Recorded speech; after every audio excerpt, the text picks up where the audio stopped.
السلام علیکم ورحمۃ اللہ وبرکاتہ۔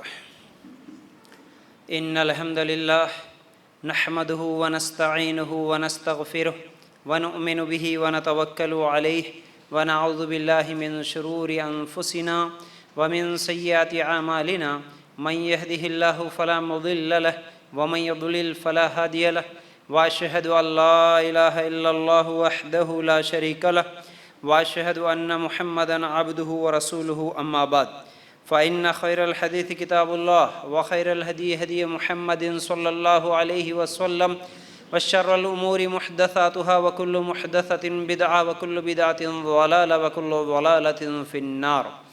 اللهم صل على محمد وعلى آل محمد كما صليت على إبراهيم وعلى آل إبراهيم إنك حميد مجيد۔ اللهم بارك على محمد وعلى آل محمد كما باركت على إبراهيم وعلى آل إبراهيم إنك حميد مجيد۔ وقال الله تبارك وتعالى في قرآن المجيد: يا أيها الذين آمنوا اتقوا الله حق تقاته ولا تموتن إلا وأنتم مسلمون۔ رب اشرح لي صدری ویسر لی امری واحلل عقدۃ من لسانی یفقہوا قولی۔ ہر قسم کی تعریف، حمد و ثنا، کبریائی اور بڑائی اس اللہ رب العزت کے لیے ہیں جو تمام جہانوں کا پالنے والا رب ہے، اور اسی طرح اس کے آخری نبی محمد الرسول اللہ صلی اللہ علیہ وسلم پر بے شمار درود و سلام۔ حمد و ثنا کے بعد آج ہم لوگ جس عنوان کے تحت قرآن و سنت کی روشنی میں کچھ باتیں سننے والے ہیں وہ ہے موت ایک بہت بڑا سبق۔ انتہائی اہم موضوع ہے، غور سے سنیے۔ موت کے تعلق سے ہی ہمیں کچھ سوچنا ہے، موت کے تعلق سے ہی آج ہمیں غور و فکر کرنا ہے۔ اس میں ہم کو کیا سبق ملتا ہے، کیا سبق ہمیں حاصل کرنا ہے، یہ تمام چیزیں انشاءاللہ ایک ایک کر کے میں آج آپ لوگوں کے سامنے رکھوں گا۔ تو بہرحال آج ہم لوگ موت کو بھول چکے ہیں، اسی وجہ سے کیا ہے کہ ہر طرف برائیاں، ہر طرف گناہ، ہر طرف نیکی سے دور، مسلمان دین کے معاملے میں سست اور برائیوں کی طرف، گناہوں کی طرف آگے بڑھتے چلے جاتا ہے۔ جتنی بھی نصیحتیں کرو، جتنی بھی تقاریر کرو، جتنی بھی بیانات سنیں، جو بھی کہیں، جو بھی سنیں، لیکن پھر بھی عمل میں آگے نہیں بڑھتا، نیکیوں کی طرف، برائیوں کی طرف ہی چلے جاتا ہے۔ اس کا ایک بہت بڑا سبب یہ ہے کہ آج مسلمان موت کو بھول گیا، بلکہ ہر انسان ہی بھول گیا موت کو۔ اگر موت کو ہمیشہ یاد رکھتے تو یہ حالات جو آج ہم دیکھ رہے ہیں ایسے حالات تو نہیں ہوتے۔ دیکھیے اللہ تعالیٰ سورہ نساء کی آیت نمبر 78، اللہ تعالیٰ اس آیت میں فرماتے ہیں: اینما تکونوا یدرککم الموت ولو کنتم فی بروج مشیدہ۔ ترجمہ کیا ہے اس آیت کا؟ تم جہاں کہیں بھی ہو موت تمہیں آ پکڑے گی، گو تم مضبوط قلعوں میں ہو۔ یعنی اللہ تعالیٰ اس آیت میں ہم لوگوں کو سمجھاتے ہیں کہ تم جہاں کہیں بھی ہو، مضبوط قلعوں میں ہی کیوں نہ چھپ جاؤ، لیکن موت تمہیں ضرور آ کے پکڑے گی۔ موت سے نہیں بچ سکتے۔ تم گھر میں چھپو، تم بڑے قلعے میں جا کے چھپ جاؤ، تم لاک کر لو، تم تالے لگا لو، تم کچھ بھی کر لو، کہیں پر بھی چلے جاؤ، لیکن جب موت کا وقت آئے گا تو موت ضرور آ کے پکڑے گی۔ موت سے چھٹکارا حاصل نہیں کر سکتے، موت سے بھاگ نہیں سکتے۔ دیکھیے یہ زندگی کی سب سے بڑی حقیقت ہے، موت زندگی کی سب سے بڑی حقیقت ہے۔ ہر معاملے میں، ہر چیز میں کسی نہ کسی طرح اختلاف ہو سکتا ہے، لیکن موت ایک ایسی چیز ہے جس میں کسی کو اختلاف نہیں ہے۔ رب کا انکار کرنے والا اس دنیا میں ملے گا، لیکن موت کا انکار کرنے والا ہم کو اس دنیا میں نہیں مل سکتا۔ موت اللہ تعالیٰ کا وہ قانون ہے، موت اللہ تعالیٰ کا وہ قانون ہے جو صرف انسان کو نہیں بلکہ اس دنیا میں آنے والے ہر مخلوق کو موت کا مزہ چکھنا ہے۔ موت سے کوئی بچ نہیں سکتا۔ اس دنیا میں جتنے مخلوق ہے، جو بھی پیدا ہوا، اسے ایک نہ ایک دن مرنا ضرور ہے۔ موت زندگی کے خاتمے کا نام نہیں ہے۔ موت اس زندگی کو ختم کرنے والی نہیں ہے، بلکہ ایک نئی زندگی کا آغاز ہے، ایک نئی زندگی کی شروعات ہے۔ ہم سمجھتے ہیں کہ موت آ گئی تو ہو گیا بھائی، زندگی ختم ہو جائے گی، پریشانی آئی تو ہو گیا، چلو بھائی موت مانگ لیتے ہیں۔ بہت سارے لوگ یہ ٹینشنز، یہ پریشانیاں، یہ سب ختم ہو جائیں گی، مر گئے تو بہتر رہتا، موت آئے تو بہتر رہتا۔ نہیں، موت یہ زندگی کے خاتمے کا ہی نام نہیں بلکہ ایک نئی زندگی شروع ہوتی ہے جو کہ اصل زندگی ہے۔ اللہ کے لیے غور کرنا، موت کا کوئی وقت متعین نہیں ہے، موت کی کوئی جگہ بھی متعین نہیں ہے، اور موت کہاں آتی، دیکھیے کوئی وقت نہیں ہے، مطلب صبح بھی آ سکتی، شام کو بھی آ سکتی، دوپہر میں آ سکتی، رات کو آ سکتی ہے، موت کبھی بھی آ سکتی ہے، اور موت کسی جگہ پر بھی خاص آنے والی نہیں ہے، موت کہیں پر بھی آ سکتی ہے، موت ہاسپٹل میں بھی آ سکتی ہے، موت گھر میں بھی آ سکتی ہے، موت اسکول اور کالج میں بھی آ سکتی ہے، موت گاڑی میں آ سکتی ہے، موت بستر پہ بھی آ سکتی ہے، موت بتا کے نہیں آتی، موت کسی کے لیے ماں کے گود میں آتی ہے، موت کسی کو ماں کے پیٹ کے اندر بھی آتی ہے، موت کسی کے بچپن میں بھی آ جاتی ہے، کسی کی جوانی میں آ جاتی ہے، کسی کے بوڑھاپے میں آ جاتی ہے، موت کے لیے کوئی عمر بھی نہیں ہے، ہاں بھائی اسی عمر میں مریں گے اس کی کوئی گارنٹی نہیں دے سکتا۔ یاد رکھو اس بات کو کہ یہ موت سے ہم کو بہت سارے سبق حاصل کرنا ہے، موت کو یاد رکھیں گے تو بہت سارے سبق ہم کو ملتے ہیں۔ ہم اب جیسا کہ ایک آیت سنیں، سورہ نساء آیت نمبر 78، موت کہیں بھی رہو آپ پکڑے گی۔ اب دوسری آیت دیکھیے، سورہ آل عمران ہے، آیت نمبر 185، انتہائی اہم آیت ہے۔ اللہ تعالیٰ فرماتے ہیں اس آیت میں، کل نفس ذائقۃ الموت انما توفون اجورکم یوم القیامہ فمن زحزح عن النار وادخل الجنۃ فقد فاز وما الحیاۃ الدنیا الا متاع الغرور۔ اللہ کا فرمان ہے، ہر جان، کل نفس ذائقۃ الموت کا مطلب ہر جان موت کا مزہ چکھنے والی ہے، جو بھی نفس ہے، چاہے وہ نبی ہو، ولی ہو، امیر ہو، غریب ہو، کالا ہو، گورا ہو، کسی بھی ملک کا رہنے والا ہو، کسی بھی زبان کا بات کرنے والا ہو، کسی بھی مذہب کا ماننے والا ہو، جو پیدا ہوا اسے مرنا ہے۔ کل نفس ذائقۃ الموت، ہر نفس کو موت کا مزہ چکھنا ہے، ہر نبی کو موت آ گئی، ہر ولی کو موت آئی، ہمیشہ کی زندگی کسی کے لیے نہیں ہے، اور قیامت کے دن تم اپنے بدلے پورے دیے جاؤ گے، موت آئے گی اور قیامت کے دن تمہارا پورا بدلہ دیا جائے گا، نیکی کیا تو نیک اور برائی کیا تو اس کے مطابق اس کو گناہ۔ پھر اس کے بعد اللہ تعالیٰ فرماتے ہیں، جو شخص آگ سے ہٹا دیا جائے اور جنت میں داخل کر دیا جائے بے شک وہ کامیاب ہو گیا۔ کامیاب کون؟ سکسیس کس کے لیے؟ کون ہے کامیاب؟ دنیا میں ہم کیا سمجھتے ہیں؟ کسی کو جاب مل جائے وہ کامیاب ہو گیا، کسی کو مال مل جائے وہ کامیاب ہو گیا، کوئی گھر بنا لیا تو کامیاب ہو گیا، کسی کو اولاد ہو گئی تو کامیاب ہو گیا، کاروبار چل گیا تو کامیاب ہو گیا۔ نہیں، یہ کامیابی نہیں ہے اصل میں۔ اللہ تعالیٰ قرآن میں جس کامیابی کے تعلق سے بتاتا ہے، اصل کامیابی وہ ہے، کون سی ہے؟ جو شخص جہنم کی آگ سے بچا اور جنت میں داخل ہو گیا، وہ ہے کامیابی۔ دنیا میں مال ملے نہ ملے، دنیا میں بڑا گھر ملے نہ ملے، دنیا میں کوئی سکسیس ملے نہ ملے، لیکن اصل سکسیس ملنا یہ ہماری زندگی کا مقصد ہے، اس پر ہماری سوچ ہونی چاہیے۔ اللہ کے لیے غور کرنا، کامیابی کیا ہے، سکسیس کیا ہے؟ جنت میں جانا، جہنم سے بچنا۔ اور ایک بات یاد رکھو، اس آیت میں اگر ہم غور کریں گے، کامیابی کہتے کس کو ہے؟ کامیابی جو چیز ملے اور وہ چیز ہم سے چھن جائے، وہ کامیابی ہو سکتی ہے؟ نہیں۔ جو چیز ملی تھوڑے دن کے لیے ہمارے پاس ہے، پھر ہم سے چھن گئی، یا تو ہم سے چھین لیا گیا یا تو ہم اسے چھوڑ کے چلے گئے، وہ کامیابی نہیں ہو سکتی۔ تو اب اس اعتبار سے آپ سوچ کے دیکھنا، آپ کو ڈگری ملی، آپ کو جاب ملا، آپ کو مال ملا، آپ کو کیا ہے، بڑا بنگلہ ملا، گاڑی ملی، خوبصورتی ملی، سب کچھ ملا، بڑی بادشاہت ملی آپ کو، لیکن کیا ہمیشہ رہیں گی؟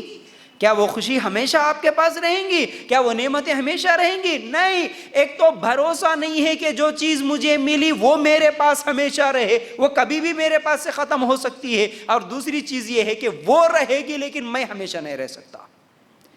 اگر بڑی بادشاہت ہے، مال ہے، سب کچھ ہے، لیکن کیا میں ہمیشہ اس کو استعمال کر سکتا؟ نہیں۔ یا تو وہ ختم ہو جائے گا ایک نہ ایک دن، یا نہیں تو میں ختم ہو جاؤں گا۔ تو جو چیز ملنے کے بعد ختم ہو جائے وہ کامیابی نہیں ہوتی۔ کامیابی وہ ہے، سکسیس اصل میں اسے کہتے ہیں جو ایک مرتبہ ملے تو ہمیشہ رہے۔ تو اب دنیا میں کوئی چیز ایسی ہے، کیا ایسی ہو سکتی ہے جو مجھے ملے اور کبھی ختم نہ ہو؟ ایسی کوئی چیز نہیں ہے، لیکن ایک چیز ہے مرنے کے بعد، وہ ہے جنت۔ وہ ہے جنت، ایک مرتبہ ملے پھر کبھی ختم نہیں ہوتی۔ جنت کی نعمتیں، جنت کی خوشیاں ایک مرتبہ اگر ہم داخل ہو گئے جنت میں کبھی ختم ہونے والی نہیں ہے۔ اس لیے اللہ تعالیٰ اس کامیابی کی فکر کرنے کا حکم دے رہے، اے لوگو دنیا میں رہتے ہوئے اصل کامیابی کی تیاری کرو۔ کامیابی وہ ہے جو جہنم سے بچا لیا گیا اور جنت میں داخل ہو گیا، وہ ہے اصل کامیابی۔ اس کے بعد اللہ تعالیٰ اس آیت میں کیا فرماتے ہیں کہ دنیا کی زندگی تو صرف دھوکے کی جنس ہے۔ یہ دنیا دھوکا ہے بول رہے اللہ تعالیٰ، یہ دنیا دھوکا ہے بول رہے اللہ تعالیٰ۔ کیسے دھوکا ہے؟ دیکھیے مثال سے سمجھیے بات کو۔ ہمیں ایک سفر میں جانا تھا، ہم ایک سفر کے لیے آئے، ہم سفر کر رہے ہیں، ہمارا ایک گھر ہے، ہمارا اصل گھر ہے، اس گھر سے ہم نکلے سفر کر رہے ہیں، ہمیں واپس آنا ہے پھر اپنے گھر کو، لیکن ہم جس سفر میں لگے اس سفر میں اس راستے میں ہم کو دل بہلانے والی کچھ چیزیں نظر آ گئی تو ہم اسی کو منزل بنا کے، اسی کو ٹھکانہ بنا کے اسی میں مگن ہو گئے، ہم اپنے گھر کو بھول گئے، واپس آنا ہی بھول گئے۔ تو پھر یہ دنیا ہمارے لیے دھوکہ نہیں بنی؟ مطلب اصل میں ہمارا گھر جنت تھا، ہم یہاں دنیا میں آئے ایک سفر کے طور پر، 50-60 سال کا یہ تمہارا سفر ہے، اللہ تعالیٰ نے بھیجا، اس سفر کو پورا کر کے آؤ۔ اس سفر میں تمہیں اللہ کا حکم مان کے زندگی گزارنا تھا، پھر واپس جانا تھا تمہیں اللہ کے پاس ہی، لیکن تم کیا کرے کہ سفر پہ نکلے اور اس سفر میں اس دنیا میں جو بھی تمہیں دل بہلانے والی چیزیں نظر آ گئی اس کو دیکھ کے اسی میں مگن ہو گئے اور اپنے اصل گھر کو بھول گئے۔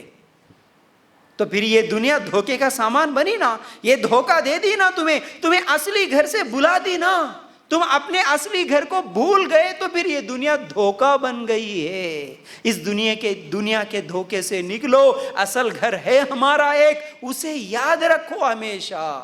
تو یاد رکھو۔ اس کے بعد اگر ہم آگے بڑھیں تو دیکھیے انسان کے اصل میں 2 گھر ہوتے ہیں، انسان کے 2 گھر ہوتے ہیں۔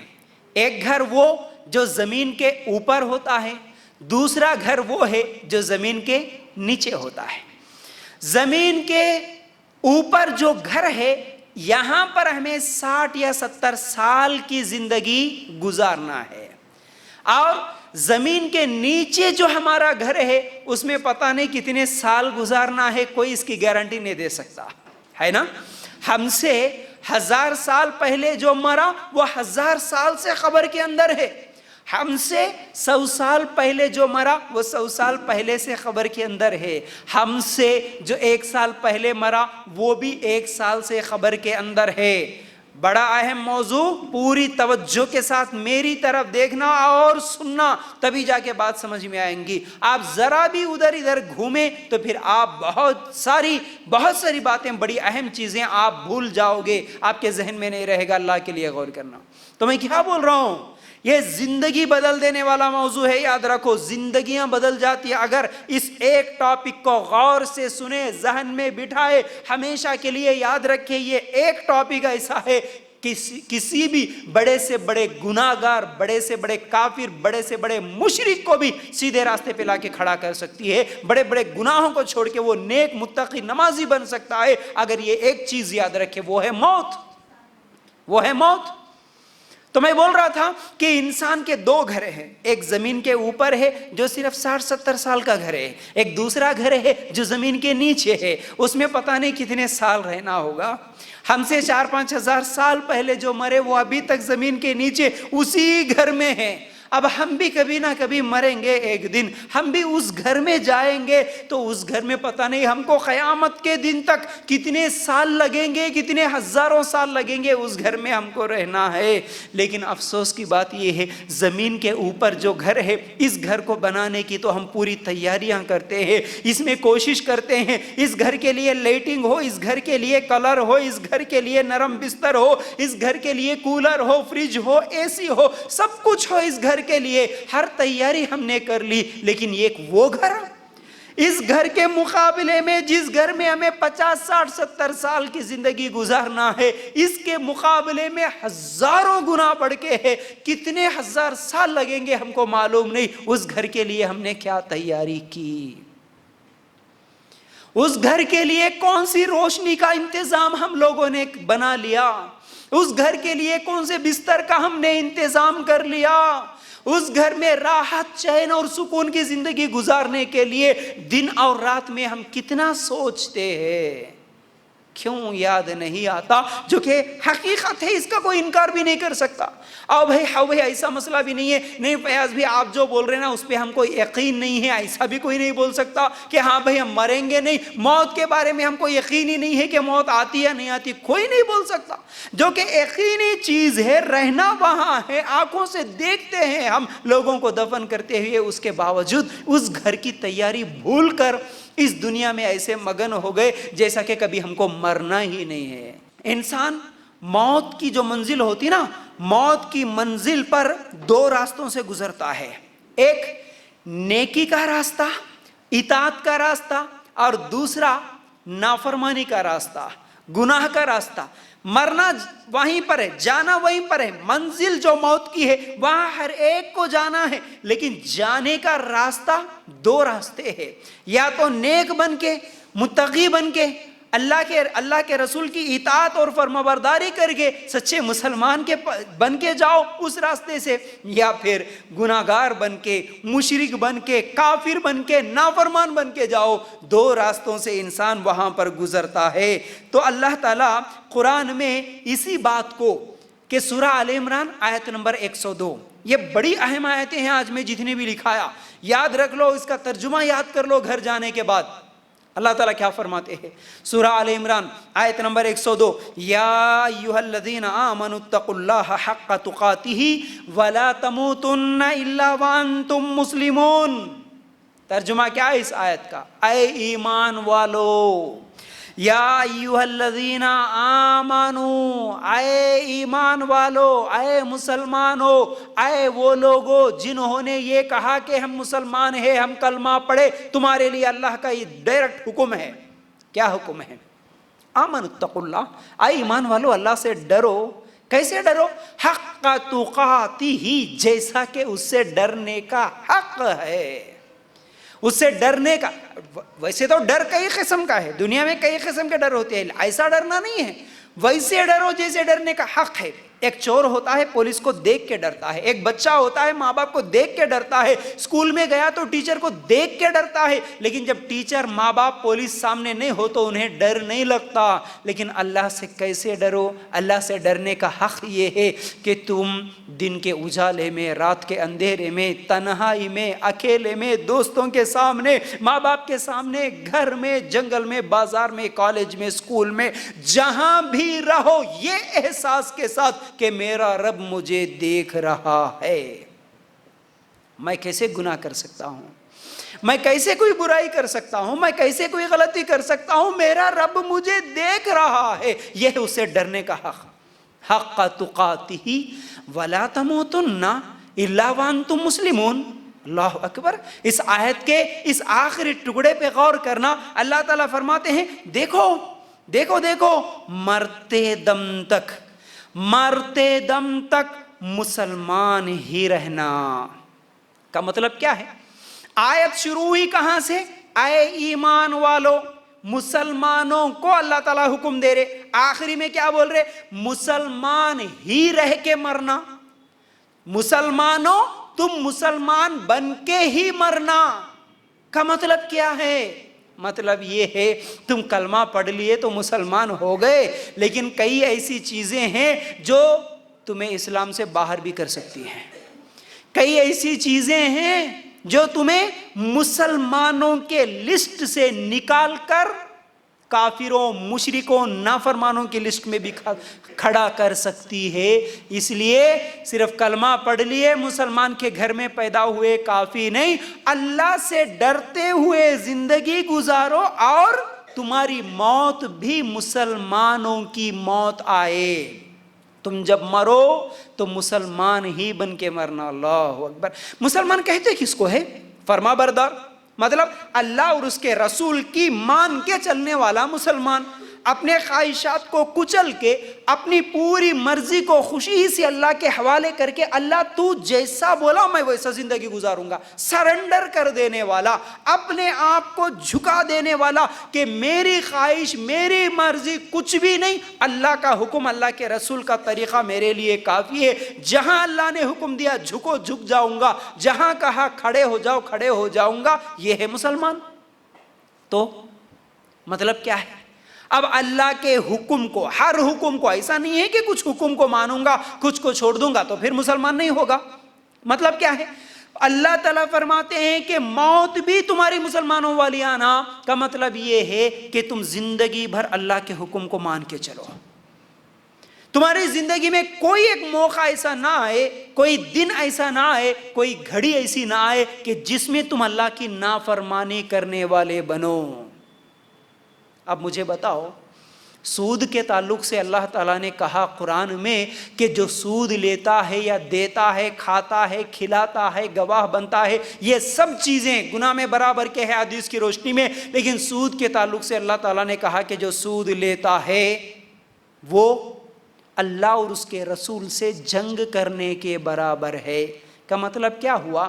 اگر کوئی سود لیتے دیتے اسی حالت میں اس کا انتقال ہوا تو وہ مسلمانوں والی موت تو نہیں مرانا، وہ فرما بردار ہو کے تو نہیں مرانا، وہ تو نافرمان بن کے مرا، بلکہ اللہ اور اس کے رسول سے جنگ کرتے ہوئے مرا۔ اللہ کے رسول صلی اللہ علیہ وسلم نے فرمایا جب چور چوری کرتا ہے تو اس کا ایمان کھینچ لیا جاتا، جب زانی زنا کرتا ہے تو ایمان کھینچ لیا جاتا، جب شرابی شراب پیتا ہے تو اس کا ایمان کھینچ لیا جاتا۔ بتاؤ، جو شراب کی نشہ میں مرا، جو زنا کرتے مرا، جو چوری کرتے مرا، اس وقت اس کا ایمان ہی اس کے پاس نہیں ہے۔ اگر موت آ گئی تو وہ نافرمانی والی موت آ گئی نا۔ تو ہم کیا سمجھ رہے ہیں؟ مرنا مگر مسلمان ہو کے تو کہاں ہیں؟ کتنے ایسے لوگ ہیں جو مرتے ہیں تعویذ لٹکا کے، اگر کوئی مرا، درگاہ کے پاس جاتے ہوئے کوئی مرا، پرسوں نیوز میں آیا نا، کتنا بڑا افسوس، اتنا بڑا افسوس ہوا مجھے جب وہ نیوز سن کر کے، حیدرآباد کی ایک پوری فیملی، چھوٹے چھوٹے بچے بھی اس کے اندر مرے، لیکن سفر کیا تھا؟ کسی درگاہ کے پاس جا کے واپس گھر کو آ رہے تھے، پتہ نہیں 10 یا 11 لوگ، گھر کی پوری فیملی، 2 گھر والے پورے مر گئے۔ موت کیسے آئی؟ موت کیسے آئی؟ اللہ کے لیے غور۔ اللہ تعالیٰ فرماتے ہیں اس آیت کے اندر، مرتے دم تک مسلمان رہنا، تمہاری موت نہ آئے مگر اس حالت میں کہ تم فرما بردار ہو۔ مجھے بتاؤ، جس دن میں فجر کی نماز چھوڑ کے سو گیا اور میں مر گیا، فرما برداری والی موت تو نہیں آئی نا؟ نافرمان ہو کے مرا نا میں، ایک اللہ کے حکم کو چھوڑ کے مرا نا۔ جو عورت بے پردہ گھومتی ہے اسی حالت میں اس کی موت آ جائے تو وہ فرما برداری والی موت تو نہیں آئی نا؟ ایسے کتنے گناہ ہیں آپ خود سوچ لینا۔ ہم کیا سمجھتے ہیں؟ نہیں جی ایک گناہ کر لیں گے کیا ہو رہا، ہماری نیکیاں تو اور ہیں نا، معاف کر دے گا اللہ تعالیٰ۔ لیکن اگر اسی گناہ میں موت آئی تو کیا ہوگا، یہ کیوں نہیں سوچتے؟ اللہ کے لیے غور کرنا۔ تو بہرحال اللہ کے رسول صلی اللہ علیہ وسلم نے فرمایا، ترمذی کی روایت ہے، لذتوں کو مٹانے والی چیز موت کو کثرت سے یاد کرو۔ موت لذتوں کو مٹانے والی ہے۔ کون کون سی لذتیں؟ کھانے کی لذت، پینے کی لذت، چھونے کی لذت، کتنی لذتیں ہیں۔ آرام کرنے میں لذت، اتنی لذتیں ہیں، دیکھنے میں بھی لذت، سننے کی لذت ہے، چکھنے کی لذتیں ہیں، کتنی ایسی لذتیں ہیں۔ اللہ کے رسول صلی اللہ علیہ وسلم نے فرمایا یہ سب لذتوں کو ختم کرنے والی ایک چیز ہے، وہ ہے موت۔ وہ ہے موت۔ تمہاری لذت تھی، تمہاری خواہش تھی کچھ دن میں میری اولاد ہوگی، کچھ ہی دنوں میں میرا بیٹا ہوگا، میری بیٹی ہوگی. کتنے مائیں ایسی تھی, کتنے باپ ایسے تھے جو انتظار میں تھے, اپنے پیارے بیٹے کو, پیارے بیٹی کو دیکھنے کی خواہش میں تھے, لیکن اس کے پیدا ہونے سے پہلے نہیں مرے.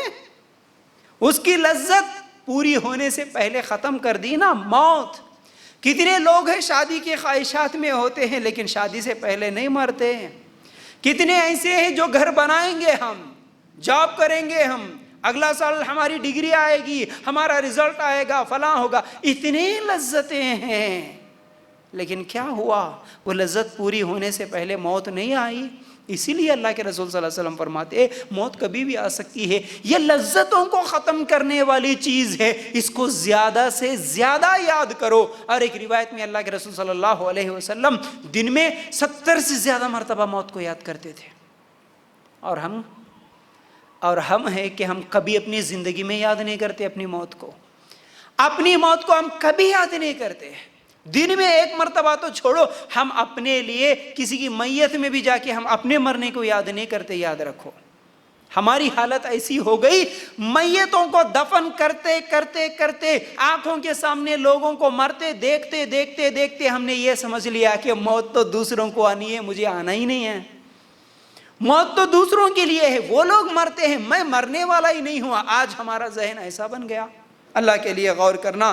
تو بہرحال ہم آج دیکھیے, ہم دنیا کی تو پوری تیاریاں ہیں, لیکن آخرت کی کیا تیاری ہے, وہ موت کے بعد کی کیا زندگی کی تیاری ہے, اگر اس کے بارے میں سوال کرے تو ہمارے پاس کوئی چیز نہیں ہے. غور کرو, آج اگر ہم سوچیں گے تو موت بہت بڑی ہمارے لیے عبرت ہے, موت بہت بڑا سبق ہے ہمارے لیے. موت سے بڑا کوئی بیان نہیں ہو سکتا, موت سے بڑا کوئی درس نہیں ہو سکتا, موت سے بڑی کوئی نصیحت نہیں ہو سکتی. یاد رکھو, موت سے بڑی تنبیہ کوئی نہیں ہو سکتی. یاد رکھو, بڑے سے بڑے عالم, بڑی سی بڑی جماعت, اچھے سی اچھی تقریر, موت سے بڑی کوئی تقریر ہی نہیں ہو سکتی. جس کو موت یاد رہے نا, اسے کوئی لمبے چوڑے لیکچر سننے کی بھی ضرورت نہیں پڑتی کہ یہ حرام ہے, یہ گناہ ہے, یہ چھوڑو, وہ کرو. اس کو بولنے کی ضرورت نہیں پڑتی. کسی عورت کو یہ بولنے کی ضرورت نہیں پڑتی کہ فیشن پرستی مت کرو, بے پردہ مت گھومو. کسی مرد کو یہ بولنے کی ضرورت نہیں پڑتی کہ سود چھوڑو, شراب چھوڑو, زنا چھوڑو. موت یاد رہے, موت ہی بہت بڑا درس ہے, موت ہی بہت بڑی تنبیہ ہے. یاد رکھو اس بات کو. اللہ کے رسول صلی اللہ علیہ وسلم کے صحابہ, کیسے حالات تھے صحابہ کے. عثمان رضی اللہ تعالی عنہ, کون ہے جی عثمان؟ عثمان وہ صحابی ہیں, عثمان رضی اللہ تعالیٰ عنہ وہ صحابی ہے جن کو اللہ کے رسول صلی اللہ علیہ وسلم نے ایک ہی مجلس میں 7 مرتبہ جنت کی گارنٹی دی تھی. عثمان فی الجنہ, عثمان فی الجنہ, عثمان فی الجنہ. عثمان رضی اللہ تعالیٰ عنہ وہ صحابی ہے جو مسجد نبوی کے لیے جگہ خرید کے انتظام کرتے ہیں.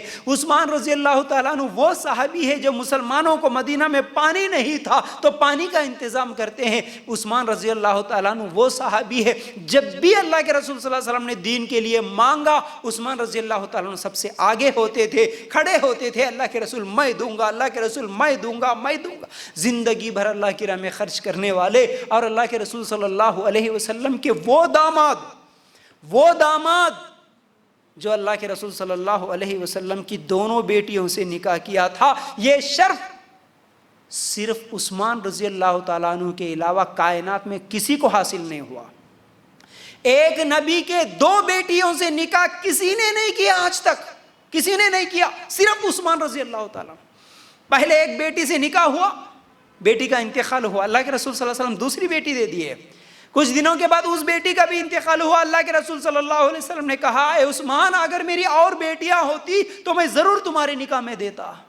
یہ ایسے عثمان جن کو اللہ کے رسول صلی اللہ علیہ وسلم نے ایک ہی مجلس میں کہا تھا, عثمان تم جنتی, عثمان تم جنتی ہو, عثمان تم جنتی ہو, عثمان تم آج کے بعد کوئی نیکی نہ بھی کرو پھر بھی اللہ تمہارے لیے جنت میں جگہ رکھا ہے.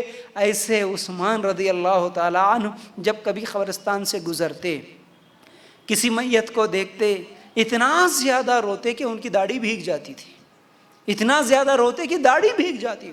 سوال کرنے والے سوال کرتے ہیں، اے عثمان تم اتنا زیادہ کیوں روتے ہو؟ عثمان رضی اللہ تعالیٰ عنہ کہتے ہیں دیکھو یہ آخرت کی منزلوں میں سب سے پہلی منزل ہے، جو یہاں کامیاب ہو گیا وہ بعد والی منزلوں میں کامیاب ہو جائے گا، لیکن جو یہیں پر ناکام ہو گیا، جو یہی پہلی منزل پہ فیل ہو گیا، تو پھر آگے کی منزلیں اس کے لیے بڑی مشکل ہوں گی۔ اس لیے مجھے آخرت کی یہ پہلی منزل یاد آ کے مجھے رونا آتا ہے۔ تو آج ہم ایک مرتبہ ہمارے اس صحابی کے عمل کو ذہن میں رکھتے ہوئے ہم اپنے بارے میں سوچنا، ہم بھی کبھی روتے ہیں، اپنی موت کو یاد کر کے ہم بھی کبھی روتے ہیں، مجھے بھی مرنا ہے یہ سوچ کے کیا ہمیں بھی رونا آیا؟ اگر نہیں آیا تو اس کا مطلب کیا ہے؟ پھر ہم عثمان رضی اللہ تعالیٰ عنہ سے زیادہ نیکیاں کرنے والے بن گئے، عثمان رضی اللہ تعالیٰ عنہ سے بھی زیادہ ہم کو جنت کا سرٹیفکیٹ مل گیا ہے، کیوں بے فکر ہے؟ پھر جس صحابی کو سرٹیفکیٹ ملنے کے بعد بھی وہ بے فکر نہیں ہے، وہ پھر بھی ڈر رہے ہیں، ہم کو تو کوئی سرٹیفکیٹ نہیں ملا، ہمارا کیا ہوگا معلوم بھی نہیں ہے، اور ہم اتنے بے فکر کہ ہم ہی جنتی ہے۔ یہ فخر، یہ تکبر ہمیں کیسے جنت میں لے جا سکتا ہے؟ یاد رکھو اللہ کے رسول صلی اللہ علیہ وسلم کے اگر ہم صحابہ کے واقعات دیکھیں گے، معاویہ رضی اللہ عنہ، کون جی معاویہ؟ معاویہ وہ صحابی ہے رضی اللہ عنہ جو کاتب وحی ہے۔ کاتب وحی کس کو بولتے معلوم؟ اللہ کے قرآن کو لکھنے والے، وحی کی کتابت کرنے والے، کاتب لکھنے والے، وحی اللہ کی وحی کو، قرآن کو، یہ قرآن کی آیتیں جو ہم ابھی پڑھ رہے ہیں، ان آیتوں کو اللہ کے رسول کے پاس جب یہ آیتیں اترتی تو بیٹھ کے لکھنے والے صحابہ میں ایک صحابی معاویہ رضی اللہ عنہ۔ اللہ اکبر، اتنا بڑا شرف۔ جب امیر معاویہ رضی اللہ تعالیٰ عنہ کا انتقال کا وقت قریب آیا تو ان کے بیٹے نے گھر میں جو کچھ بھی پراپرٹی تھی، جو بھی اشرفیاں تھی، جو بھی دینار تھے، جو کچھ بھی تھا، وہ مال لے کے آ کے سامنے رکھ دیا اور کہا کہ ابا آپ وصیت کیجئے، آپ وصیت کیجئے، اس مال کا کیا کریں، کس کو دیں؟ تو اس وقت امیر معاویہ رضی اللہ تعالیٰ عنہ نے کہا تھا کاش کہ یہ بکری کی مینگنیاں ہوتی، یہ اشرفیاں نہ ہوتی تو اچھا تھا، یہ دینار اور درہم نہ ہوتے، یہ سب بکری کی مینگنیاں ہوتی تو اچھا تھا۔ مطلب یہ ہے کہ مرتے وقت انسان یہ سوچے گا کہ میں نے یہ کیوں جمع کیا، یہ مال، یہ پیسہ، یہ سونا، یہ چاندی، یہ میں اس کے پیچھے کیوں پڑا، یہ کیوں جمع کیا؟ اس کی جگہ اگر میں نیکیاں جمع کرتا تو کتنا اچھا تھا، یہ مال میرے پاس نہ ہوتا تو اچھا تھا۔ یہ مال سے نفرت کرے گا انسان موت کے قریب۔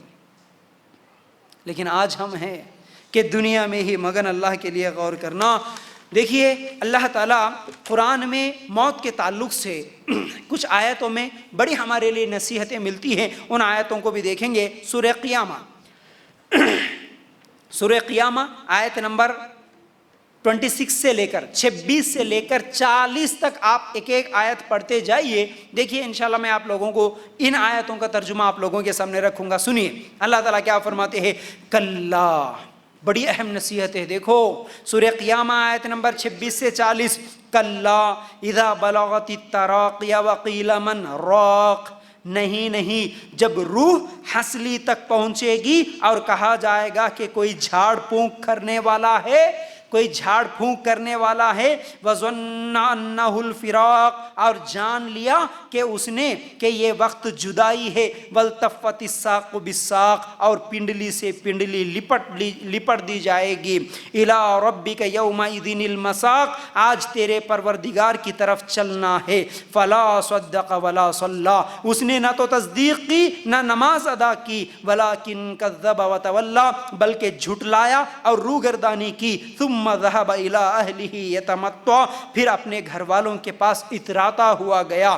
اولا لك فاولا، افسوس ہے تجھ پر، حسرت ہے تجھ پر۔ ثم اولا لك فاولا، وائے ہے اور خرابی ہے تیرے لیے۔ ایحسب الانسان ان یترک سدی، کیا انسان یہ سمجھتا ہے کہ اسے بیکار چھوڑ دیا جائے گا؟ اللہ تعالیٰ اس آیت میں موت کے بارے میں ذکر کرتا ہے کہ جب انسان کو موت آئے گی اس کی جان حلق تک پہنچ جائے گی، حلق میں آ جائے گی اور اس کی پنڈلیاں لپٹ لی جائے گی، پنڈلیاں خریب ہو جائیں گی۔ دیکھیے جب کبھی کسی کو کوئی تکلیف بھی ہوتی نا، جب کسی کو اگر کانٹا بھی چبھتا ہے نکالتے ہیں، یا پھر کبھی ڈاکٹر انجیکشن بھی دیتا ہے، یا پھر کچھ بھی ہوتا ہے، پیٹ میں بھی درد ہوتا ہے، سر میں بھی درد ہوتا ہے، تو کیا ہوتا ہے تکلیف والی چیز میں، اور جب کسی کو موت بھی آتی ہے تو اس وقت پنڈلیاں مل جاتی ہیں، پنڈلیاں قریب کر لیتے ہیں۔ ہم اس وقت اس تکلیف کو برداشت نہیں کرتے، اسی وقت قریب کر لیتے ہیں اپنی پنڈلیوں کو۔ جان جب حلق میں آ جائے گی، اٹک جائے گی، روح نکلنے والی ہوں گی، پنڈلیاں قریب ہو جائیں گی، اس وقت کہا جائے گا کوئی ہے جھاڑ پھونک کرنے والا؟ ہم بولتے ہیں نا ڈاکٹر کے پاس لے چلو، ابھی تک اچھے تھے نا ابا، اچانک گر گئے، اچانک پسینہ آ گیا، اچانک بے ہوش ہو گئے، اچانک بول رہے سینے میں درد ہو گیا، چلو چلو چلو لے کر چلو۔ افسوس ہے تجھ پر، افسوس ہے تجھ پر۔ اللہ تعالیٰ فرماتے ہیں تو اتراتا تھا گھر میں، تو بہت اکڑ کے چلتا تھا، تو اتراتے ہوئے جاتا تھا، تو نماز نہیں پڑھتا تھا، لیکن اب کیا ہوا؟ تیری روح قبض کرنے کے لیے فرشتے آ گئے، اب کیا کرے گا؟ اور تو سمجھتا تھا کہ مجھے موت ہی نہیں آنی۔ اللہ تعالیٰ فرماتے ہیں کیا اللہ تعالیٰ اس امر پر قادر نہیں ہے کہ تجھے زندہ کرے دوبارہ؟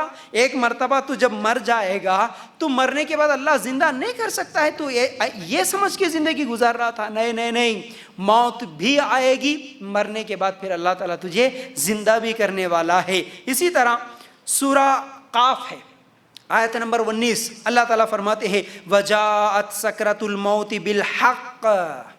ترجمہ کیا ہے؟ موت کی بے ہوشی حق لے کر آ چکی ہے۔ موت کے سکرات جو ہوتے ہیں، موت کی تکلیف جو ہوتی ہے، موت کی سختیاں جو ہوتی ہیں، وہ حق ہے، وہ حق ہیں۔ موت کی سختی بڑی خطرناک چیز ہوتی ہے، یاد رکھو۔ آگے بھی میں انشاءاللہ بیان کروں گا۔ سورہ واقعہ آیت نمبر 83 to 87 تک اگر آپ نکال کر دیکھیں گے، اللہ تعالیٰ فرماتے ہیں فَلَوْلَا إِذَا بَلَغَتِ الْحُلْقُومَ وَأَنْتُمْ حِينَئِذٍ تَنْظُرُونَ وَنَحْنُ أَقْرَبُ إِلَيْهِ مِنْكُمْ وَلَكِنْ لَا تُبْصِرُونَ۔ بس جب کہ روح نرخرے تک پہنچے گی، جب روح نرخرے تک پہنچے گی اور تم اس وقت آنکھوں سے دیکھتے رہو، ہم اس شخص سے بنسبت تمہارے بہت زیادہ قریب ہوتے ہیں لیکن تم نہیں دیکھتے۔ اللہ تعالیٰ بڑا قریب ہوتا ہے اس وقت۔ ہم دیکھتے ہیں آنکھوں کے سامنے، کتنے لوگوں کو مرتے ہوئے دیکھتے ہیں، کتنے لوگوں کو آنکھوں کے سامنے روح نکلتے ہوئے ہم لوگ دیکھے۔ اللہ تعالیٰ یاد دلا رہا ہے اس آیت میں فَلَوْلَا إِن كُنتُمْ غَيْرَ مَدِينِينَ، بس اگر تم کسی کے زیر فرمان نہیں، تَرْجِعُونَهَا إِن كُنتُمْ صَادِقِينَ، اور اس قول میں سچے ہو تو ذرا اس روح کو تو واپس لوٹاؤ۔ اللہ اکبر، کیا بول رہے اللہ تعالیٰ؟ جب تم کسی کے سامنے کھڑے ہوئے ہوتے، اس کی روح نکلتی نا، اس وقت تم اسے دیکھتے نا، آنکھوں سے دیکھتے نا۔ اگر تم کسی کے زیر فرمان نہیں کا مطلب اگر تم کسی کے انڈر نہیں ہے، اگر تم کسی کے ماتحت نہیں ہے، تم سمجھتے تھے نا میری زندگی میری مرضی، مرضی میں آئے جیسا زندگی گزارتا ہوں، خواہش جیسا بولی ویسا زندگی گزارتا ہوں، کسی کا قانون مجھے کیا ضرورت ہے، اللہ کی بات کی کیا ضرورت ہے؟ تم سمجھتے تھے نا میں آزاد ہوں، مجھے کیا ضرورت ہے؟ تو اللہ تعالیٰ فرماتے ہیں اگر اس بات میں تم سچے ہو، اگر تم آزاد ہو، کسی کے ماتحت نہیں ہو، تمہارے اوپر اللہ کی حکومت نہیں چل رہی، تم یہ سمجھ رہے، تو پھر وہ جاتی ہوئی روح کو واپس لکھا کے دکھاؤ نا۔ اگر تمہارے اندر اتنی طاقت ہے کہ تم رب کو نہیں مانتے، رب کے قانون کو نہیں مانتے، رب کے دین کو نہیں مانتے، رب کے حکم کو نہیں مانتے، تو سنو اب کون سا قانون، پھر کون سی طاقت کو مانتے ہو؟ اگر سچے ہو تو جاؤ اس نکلنے والی روح کو تھوڑا سا واپس لوٹا کے تو دکھاؤ، پکڑو تو صحیح۔ کیا کر سکتے ہو؟ میری زندگی میری مرضی بول کے زندگی گزارتے۔ آج ہمارے مسلمان بچیاں، ہمارے مسلمان بچے، نوجوان خاص طور سے مرتد ہوتے ہیں اس دنیا کی رنگینی کو دیکھ کر۔ جیسا کہ میں نے پہلے بتایا سورہ آل عمران کی آیت نمبر 185 میں نے بتایا، یاد رکھو بڑی اہم نصیحت، یہ دنیا دھوکہ ہے۔ کتنے لوگوں کو دھوکہ دے دی یہ دنیا، اس دنیا کے دھوکے میں آ گئے آج۔ کتنی مسلمان بچیاں مسلمان گھروں میں پیدا ہونے والی، مسلمان نام رکھے مسلمان ماں باپ کے گود میں پیدا ہونے والی، آج بالی ووڈ میں دیکھو، ٹالی ووڈ میں دیکھو، ہر فلم انڈسٹری میں آج چلے گئی اور جا کے وہاں پر بیانات دیتی ہے، اسلام کے خلاف بولتی ہے۔ میں تو کسی اسلام کو نہیں مانتی، میں مسلمان کو مانتی ہی نہیں ہوں، میں کسی بھی دین کو نہیں مانتی، میں آزاد ہوں۔ استغفر اللہ، مرتد، مرتے دم تک مسلمان رہنا بولے اللہ تعالیٰ۔ ٹھیک ہے، اگر تم کسی کو نہیں مانتے، کسی دین کو نہیں مانتے، اسلام کو نہیں مانتے، انسان کے اوپر کسی کا قانون نہیں ہونا۔ وہ ایک کا کل ایسے ہی واٹس ایپ پہ یا یوٹیوب پہ ایسے ایک ویڈیو کلپ آیا تو دیکھ رہا تھا، بڑی تکلیف ہوئی۔ ایسی باتیں، مسلمان بچے آج بھی مسلمانوں کا نام رکھ کے ایسے گندے ناچ ناچتے ہوئے، گندے کپڑے پہنتے ہوئے جا کے وہ یہ بولتی ہے کہ میں کسی کی بات نہیں مانتی۔ قرآن میں کہیں پر بھی نہیں ہے کہ تم زبردستی کسی کو برقع پہناؤ، زبردستی کسی کے اوپر یہ کپڑے پہنو، وہ کپڑے پہنو، زبردستی کرو۔ قرآن میں کہیں بھی نہیں ہے پابندی۔ میں نہیں مانوں گی کسی قرآن کو، میں کسی اسلام کو، کسی دین کو۔ اگر تو اتنی ہی زیادہ اپنے آپ کو یہ سمجھتی ہے کہ میں کسی کو نہیں مان سکتی، میرے پاس اتنی طاقت ہے، دولت کا نشہ ہے، خوبصورتی کا نشہ ہے، یہ گندے ناچ گانے کا نشہ دماغ میں بیٹھ چکا ہے، تو یاد رکھ جس دن موت آئے گی نا، اس وقت بھی بولنا میں کسی کو نہیں مانتی، میں نہیں مانوں گی اس موت کو، اس قانون کو، اس فرشتے سے بولنا میں نہیں مانوں گی، میں نہیں آؤں گی۔ ہے اپنے موت کو کوئی روکنے والا؟ کسی کی موت کو روکنے والا؟ صرف موت ایک یاد رہی، یہ بہت بڑا درس ہے، یہ بہت بڑی تنبیہ ہے۔ کوئی گناہ نہیں کر سکتا انسان، یاد رکھو۔ تو اس کے بعد اگر ہم آگے بڑھیں، کتنے لوگ ایسے تھے، میری اس مثال کو ہمیشہ ذہن میں رکھنا، مرتے دم تک بھی یاد رکھنا۔ وہی سورہ آل عمران آیت نمبر 185 کو یاد رکھنا۔ یہ دنیا دھوکہ ہے، اللہ ہمیں سفر کے لیے بھیجا، ہم اس سفر میں، اس راستے میں اتنے زیادہ مگن ہو گئے، اس راستے میں جو بھی چیزیں دلچسپی والی نظر آ گئی ان کو دیکھ کر اصل ہم اس سفر میں آئے، اسی سفر کو اپنی منزل سمجھ لیے، اپنا گھر سمجھ لیے، اپنا اصل گھر جو تھا اسے بھول گئے۔ ہم اصل گھر ہمارا جنت تھا، اللہ اس دنیا میں ایک سفر کے طور پر بھیجا تھا۔ تو یاد رکھو کتنے لوگ ایسے تھے جنہوں نے سوچا تک نہیں ہوگا کہ آج میں مروں گا، ہے نا؟ کتنے لوگ ایسے تھے سوچا نہیں کہ آج میں مروں گا۔ آج کیا ہم جتنے یہاں پر آئے، کیا ہم لوگوں نے آج سوچا تھا کہ آج ہم مریں گے؟ نہیں، کل بھی نہیں سوچتے، ہم پرسوں بھی نہیں سوچتے، ہم کو یہ سوچ ہی نہیں آتی کہ آج ہم مریں گے۔ نہیں، کبھی بھی مر سکتے، یہ یاد رکھو، کبھی بھی مر سکتے، آج بھی مر سکتے، ابھی مر سکتے، کل مر سکتے، رات کو مر سکتے، یاد رہے موت ہمیشہ۔ تو کتنے لوگ ایسے تھے جنہوں نے سوچا تک نہیں کہ آج میں مروں گا، لیکن مرے نہیں، مرے، رات کو سو گئے آرام سے، کھانا کھا کے، پانی پی کے، اپنے بچوں سے بات کر کے آرام سے سو گئے، لیکن صبح اٹھنے تک لاش بن گئے۔ کتنے لوگوں کو نہیں دیکھا، ابھی اچھے تھے، کھانا کھائے، چائے پیے، بیٹھے، اچانک گر گئے، سینے میں درد، بولے ہارٹ اٹیک آ گیا، بچے پہنچنے تک مر گئے، ہاسپٹل لے جانے تک مر گئے۔ کتنے لوگوں کو ہم نے نہیں دیکھا۔ کتنے لوگ ایسے تھے جو گھر سے تو نکلے صحیح سلامت، لیکن راستے میں ہی ایکسیڈنٹ ہو گیا، مر گئے۔ سوچا نہیں تھا کہ ہم مریں گے، لیکن مر گئے۔ ایسے ہی ہمارے ساتھ بھی ہوگا، ہم بھی نہیں سوچیں گے مریں گے، لیکن مر جائیں گے، موت آئے گی، کسی کو نہیں چھوڑ سکتی ہے موت۔ تو موت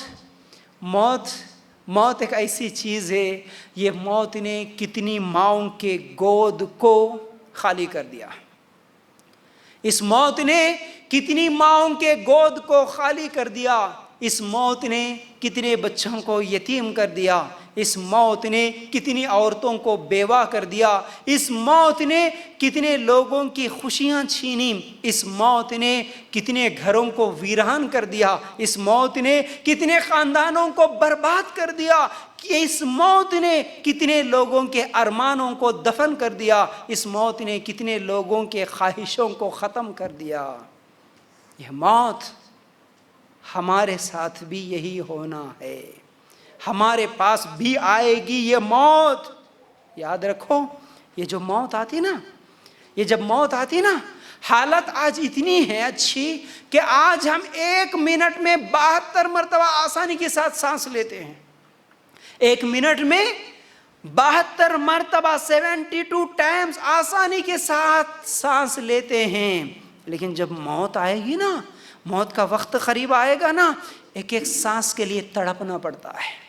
دیکھیں نا کرونا کے پیشنٹس کو، ہم کتنے لوگوں کو دیکھے بیچارے تڑپ رہے تھے، سانس نہیں نکل رہی تھی، سانس میں تکلیف ہوئی، مشکل ہوئی، مانگ رہے تھے کروڑوں روپے ہمارے چلے جائے کوئی بات نہیں، پوری جائیداد بیچ دیں گے کوئی بات نہیں، لیکن ایک سانس جو بھی اٹک رہی ہے، میری سانس صحیح نکلے، بس آرام کی سانس لے سکوں، اس سانس کے لیے ہر چیز قربان کرنے کے لیے تیار تھے. لیکن جب موت آئے گی نا، تم کروڑوں روپے ڈال دو، اس سانس کو واپس نہیں لا سکتے.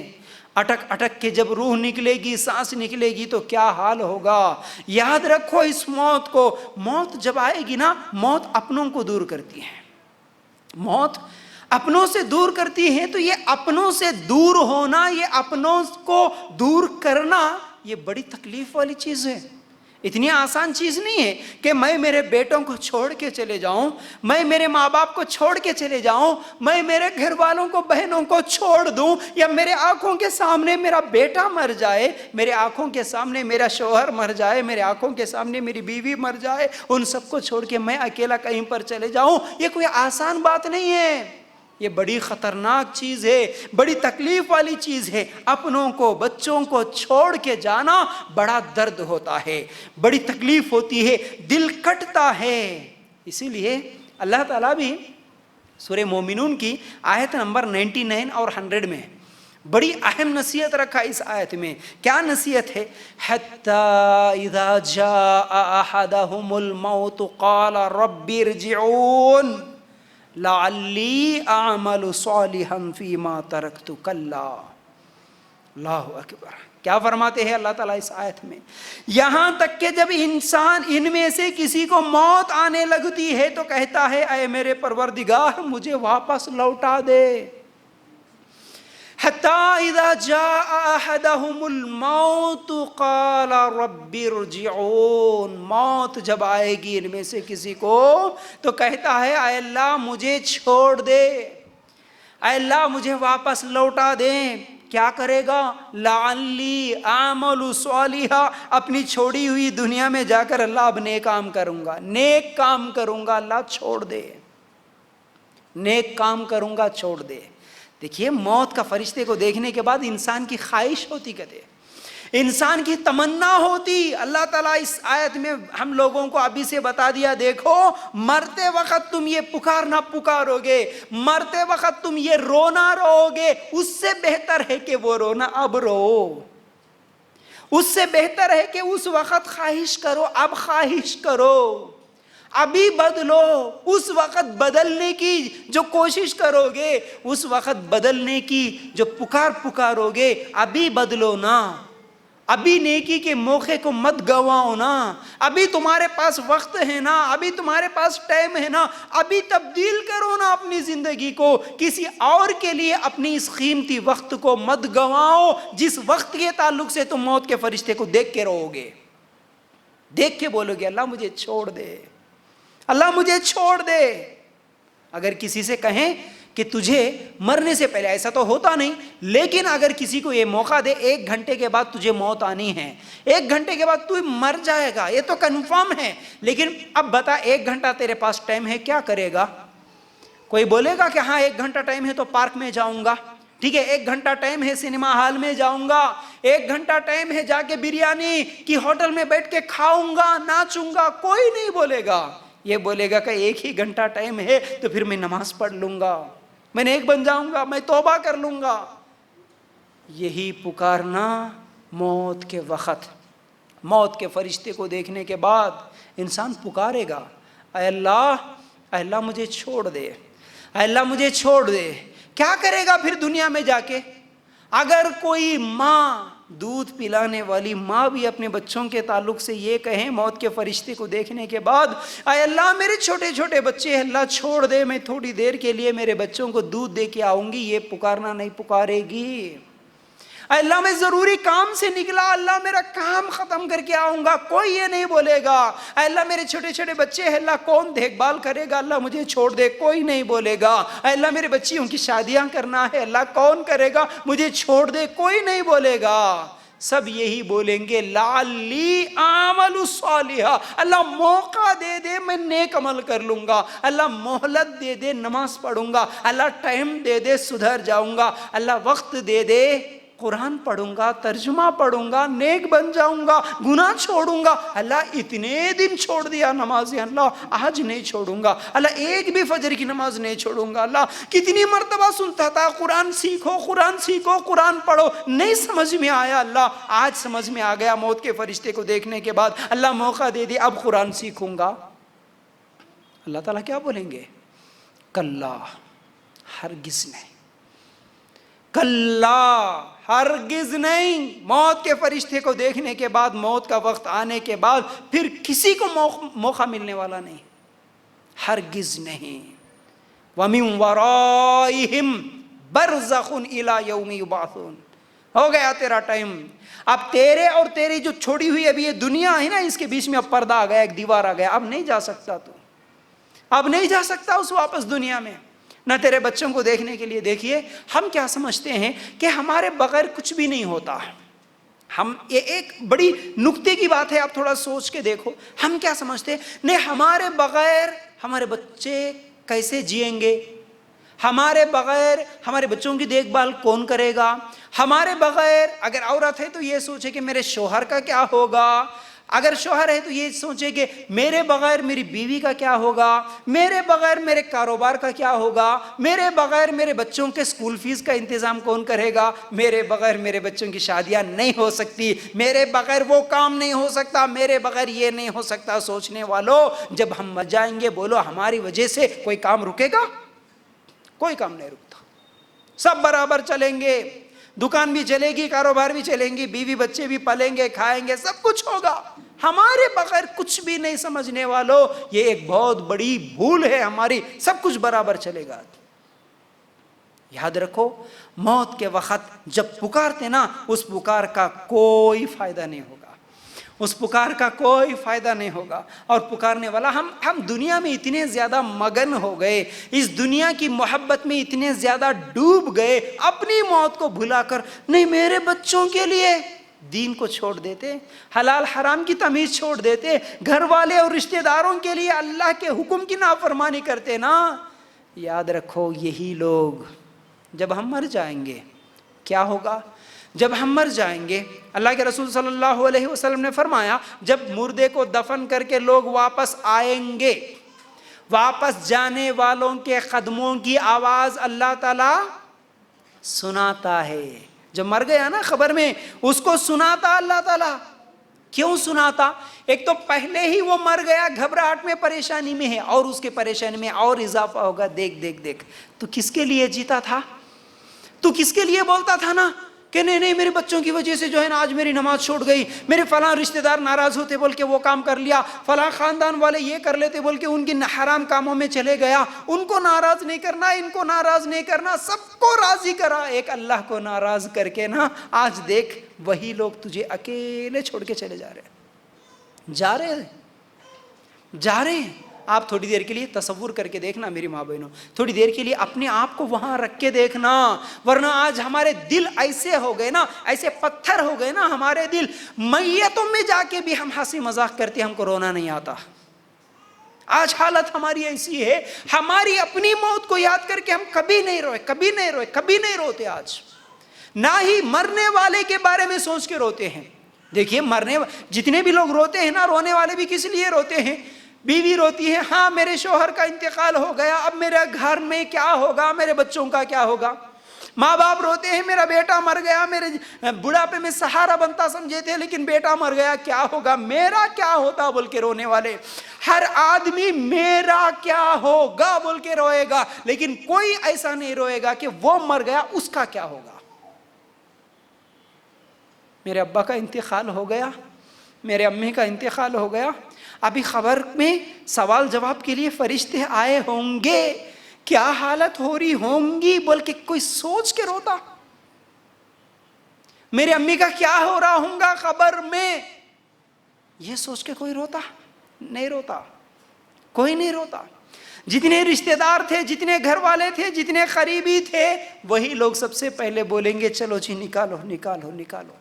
یہ دنیا اور یہ دنیا کی محبت دیکھنا ہو تو صرف موت کو یاد کر لینا میری ماں بہنوں، موت کو یاد کر لینا۔ میرے بچوں کے لیے میں گھر بنا کے رکھا عالی شان، میرے کو جو مشکل ہوئی ہے، میرے کو جو زندگی میں تکلیفیں اٹھانا پڑا، لیکن میرے بچوں کو وہ تکلیف نہ اٹھانے پڑے، اس لیے اس کے لیے گھر کا انتظام کیا، اس کے لیے اچھی پڑھائی کا انتظام کیا، اس کے لیے بینک بیلنس رکھا، اس کے لیے سونا چاندی رکھا، فلاں بیٹے کے لیے پلاٹ رکھا، فلاں بیٹی کی شادی کے لیے ایک گھر خرید کے رکھا، پلاٹ رکھا، گاڑی رکھا، سب کچھ رکھا۔ لیکن جب میں مر جاؤں گا، وہی بیٹے جب دفنا کے شام کو آئیں گے نا، جائیداد کے بارے میں خود جھگڑا کریں گے، لیکن آج میرے ابا کی ایک اس گھر میں، قبر کے گھر میں آج پہلی رات ہے، میرے ابا کے ساتھ کیا ہو رہا ہوں گا، میرے امی کے ساتھ کیا ہو رہا ہوں گا بول کے ہاتھ اٹھا کے دعا کرنے والا نہیں ملے گا، نہیں ملے گا۔ آج وہ بچے ہیں جن سے ہم محبت کرتے ہیں، آج ہمارے یہ چھوٹے چھوٹے بچے، یہ ہمارے ننھے منھے بچے جن سے ہم کھیلتے ہیں، جن کو ہم گود میں اٹھاتے ہیں، جن سے پیار کرتے ہیں، جن کو چومتے ہیں، یہی بچے جب ہم مر جائیں گے نا، ہمارے لاش کے قریب آنے کے لیے ڈریں گے، نہیں آتے بچے بھی دور جائیں گے۔ اور جب میں مر جاؤں گا، سوچ کے دیکھنا، جب میں مر جاؤں گا یا جب میں مر جاؤں گی، اتنا لاچار، اتنا کمزور کہ سامنے کھڑا ہوا میرا بچہ رو رہا ہے، اسے خاموش نہیں کرا سکتے، میری بہن رو رہی ہے، اسے چپ نہیں کرا سکتے، کسی کو یہ نہیں بول سکتے کہ مت رو۔ میں اتنا لاچار کہ میں اپنے اندر اتنی طاقت بھی نہیں رکھ سکتا کہ میں اپنے کپڑے خود اتاروں، اپنا غسل خود کر لوں، اتنا بھی میرے اندر طاقت نہیں ہے۔ کوئی پانی گرم کر رہا ہے، کوئی کفن پہنا رہا ہے، کوئی قبر کا گڑھا کھود رہا ہے، میں کسی کو یہ نہیں بول سکتا کہ میں جانا نہیں چاہتا، مجھے گھر میں رکھ لو، مجھے ڈر لگتا ہے، میں قبر کے پاس مجھے مت چھوڑ کے آؤ، میں نہیں بول سکتا، اتنا کمزور۔ کیا ہوگا اس دن جب میں مر جاؤں گا؟ کیوں نہیں سوچتے؟ جب میں مر جاؤں گا، مجھے قبر کے گڑھے کے اندر رکھ کے مٹی ڈالنے والا کوئی میرا دشمن نہیں ہوگا، میرا سگا بیٹا ہوگا جو سب سے پہلے، امی اب تمہارا میرا کوئی تعلق نہیں رہا، امی ہو گیا، اب تمہاری روح نکل گئی تو اب تم کون میں کون، کوئی تعلق نہیں ہے، اب میں تمہیں گھر میں نہیں رکھ سکتا۔ سب سے پہلے چہرے پہ مٹی ڈالنے والا سگا بیٹا ہوگا، سگا بھائی ہوگا۔ یاد رکھو، یہ موت دنیا کی ساری محبتوں کو ختم کر دیتی ہے، یہ موت پورے رشتوں کو ختم کر دیتی ہے۔ ایک دن روئیں گے، 2 دن روئیں گے، اس کے بعد سب اپنے اپنے کاموں میں بزی ہو جائیں گے، کون کس کو یاد رکھے گا؟ تو پھر ہم کس کے لیے تیاری کر رہے ہیں؟ کس کے لیے تیاری کرنا تھا؟ زمین کے اوپر جو گھر ہے اسے چھوڑ کے جانا ہے، زمین کے اوپر جو رشتہ دار ہے ان کو چھوڑ کے جانا ہے، ہم اس کی تیاری میں لگے ہوئے ہیں۔ زمین کے نیچے بھی ایک میرا گھر ہے، اس کے لیے کوئی تیاری نہیں۔ جب میں مر جاؤں گا، تھوڑی دیر کے لیے سوچنا، رات کے اندھیرے میں ڈر لگتا تھا، اگر کبھی بجلی چلے گئی، اکیلے کمرے میں ہے تو ڈر لگتا تھا، رات کے اندھیرے میں کبھی باہر جانے کے لیے ڈر لگتا تھا، اکیلے اندھیرے میں حمام میں جانے کے لیے ڈر لگتا تھا، لیکن ویسا اندھیرا جو گھر کا اندھیرا نہیں، قبرستان کا اندھیرا، گاؤں کے باہر، شہر کے باہر ایک اندھیرا ہے، قبرستان ہے، اس قبرستان میں میں دن میں بھی جانے سے ڈرتا تھا، اس قبرستان میں جب میں مر جاؤں گا تو مجھے لٹا دیا جائے گا، تو اس دن میرا کیا ہوگا؟ کیوں نہیں سوچتے؟ جب میں مر جاؤں گا تو میرے الماری میں پوری سونا چاندی کپڑے بھرے ہوئے ہیں، لیکن ان میں سے ایک چیز بھی میرے جسم پہ نہیں ہوگا، سب کچھ کھینچ لیں گے یہ میرے رشتہ دار۔ یہ کیوں نہیں سوچتے؟ جب میں مر جاؤں گا تو اس قبر کے گڑھے کے اندر لٹا کے مٹی ڈالیں گے تو میرا کیا ہوگا؟ کیوں نہیں سوچتے؟ جب میں مر جاؤں گا تو میری پہلی رات قبر کے گڑھے کے اندر کیسے گزرے گی؟ کیوں نہیں سوچتے؟ جب میں مر جاؤں گا تو وہ قبر جس کے اندر سانپ ہے، جس کے اندر بچھو ہے، جس کے اندر کیڑے ہیں، جس کے اندر مکوڑے ہیں، میرے جسم کو کیڑے مکوڑے کھائیں گے تو اس دن میرا کیا ہوگا؟ کیوں نہیں سوچتے؟ جس دن میں مر جاؤں گا تو رات کے اندھیرے سے مجھے ڈر لگتا تھا، اس قبر کے گڑھے کے اندھیرے کو میں کیسے برداشت کروں؟ کیوں نہیں سوچتے؟ بغیر تکیے کے، بغیر نرم بستر کے نیند نہیں آتی تھی، اس قبر کے مٹی میں مجھے سونا ہوگا، اس دن کیسے گزرے گا، کیوں نہیں سوچتے؟ وہاں کوئی بات کرنے والا بھی تو نہیں ہے، وہاں کوئی سمجھانے والا بھی تو نہیں ہے، وہاں میں ڈروں، چیخوں، پکاروں، چلاؤں تو کوئی آ کے مجھے سمجھانے والا نہیں ہے، میری بات سننے والا نہیں ہے، مجھے کوئی سنانے والا نہیں ہے، مجھے دلاسا دینے والا نہیں ہے، میرے کو ٹائم پاس کرنے والا بھی نہیں ہے، وہاں پر میرا کیا ہوگا، کیوں نہیں سوچتے؟ پھر ایسی ہیبت، ایسی خوف، واپس جانے والوں کے قدموں کی آواز کو بھی میں سن لیا، اب تو یقین ہو گیا کوئی نہیں آنے والا، کوئی کچھ کام آنے والا نہیں ہے۔ اسی وقت عین خبر کے گڑھے کے اندر دو فرشتے نکلے، جن کی آنکھیں نیلی ہوں، جن کا چہرہ کالا سیاہ ہو، جن کے دانت بیل کے سینگوں کی طرح ہو، جن کی آواز بجلی کی کڑک کی طرح ہو، زمین کو قوتتے ہوئے آئے اور آ کر پوچھے کہ تیرا رب کون ہے۔ اس ڈر کی وجہ سے میرے زبان سے جواب کیسے نکلے گا، میں کیسے جواب دے سکتا ہوں، یہ کیوں نہیں ڈر لگتا؟ کبھی سوچا ہے؟ ڈر کی وجہ کئی یاد کی ہوئی چیزیں بھول جاتے ہیں، وہ تو خبر کا گڑھا ہے، ڈراؤنی شکل لے کے فرشتے آ گئے، اب میں کیسے جواب دے سکتا ہوں؟ عائشہ رضی اللہ تعالیٰ عنہ اسی لیے روتے ہوئے سوال کرتی ہے، اللہ کے رسول صلی اللہ علیہ وسلم، ایک تو ہم عورت ذات ہے، ایک تو پہلے سے ہی کمزور ہے، اور وہ خبر کا بھیانک منظر، یہ خطرناک چہرے لے کے جب فرشتے آئیں گے، اللہ کے رسول صلی اللہ علیہ وسلم، ہم کیسے جواب دے سکتے ہیں؟ اللہ کے رسول صلی اللہ علیہ وسلم نے کہا کہ اے عائشہ، ایک اور صحابی بھی پوچھتے ہیں، جواب میں کہتے ہیں کہ اے اللہ تعالیٰ اس کی توحید کی برکت سے، اس کے ایمان کی برکت سے اللہ تعالیٰ اس کو جواب دینے کی طاقت دے گا۔ اے عائشہ، شرط یہ ہے کہ وہ ایمان والا تو بنے، توحید والا تو بنے۔ کیا ہوگا اس دن میرا؟ کیوں یاد نہیں آتی اپنی موت؟ میری ماں رو رہی ہے، میری باپ رو رہا ہے، میرے بھائی بہن رو رہے ہیں، میرے بچے رو رہے ہیں، لیکن ان کا رونا ان کے ساتھ ہے، لیکن میرا رونا میرے ساتھ ہے۔ میرا خبر، میری پہلی رات، میرا کیا ہوگا اس دن؟ اس کے لیے میں نے کیا تیاری کی؟ اس دنیا کے لیے تو بتانے میرے سامنے ڈگری ہے، میرے سامنے بتانے کے لیے اس دنیا میں تو زمین ہے، جائیداد ہے، میرے نام کا پلاٹ ہے، میرے نام کا گھر ہے، لیکن خبر میں فرشتے پوچھیں گے تو کیا ہے میرے پاس؟ وہ فرشتہ پوچھے گا من ربک، وہ فرشتہ صرف 3 سوال کرے گا، 3 کے بعد چوتھا بھی کرے گا، لیکن 3 بنیادی سوال کرے گا، تم سے بھی کرے گا، مجھ سے بھی کرے گا، ہر انسان سے کرے گا، جو بھی مرا اس سے کرے گا فرشتہ۔ کیا ہے سوال؟ تیرا رب کون؟